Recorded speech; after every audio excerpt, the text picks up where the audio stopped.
Wakil Ketua Komisi 3 Bidang Infrastruktur dan Pembangunan DPRD Kalsel Rosehan Nurbahri mengkritisi kerusakan yang terjadi di Masjid Raya Sabil Al-Muhtadin, Banjarmasin. Menurutnya, pemeliharaan Masjid Raya Sabil Al-Muhtadin ini juga menjadi tanggung jawab pemerintah daerah. Kondisi rusaknya lantai masjid ini diketahui saat pengurus masjid mencopot karpet yang biasa menjadi alas lantai untuk meletakkan pembatas jarak antar jamaah. Lantai Masjid Raya ini juga bukan yang pertama kali terjadi.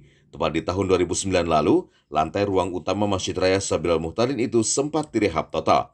Namun kini lantai ruang utama Masjid Raya Sabil Al-Muhtadin kembali mengalami retak dengan retakan memanjang dan berliku. Tentang anjloknya atau retaknya daripada lantai Masjid Raya, saya sudah melaporkan ke Pak Pejabat Gubernur dan saya terima kasih Pak Pejabat, tanggapannya luar biasa cepat dan saya senang seperti ini Gubernur.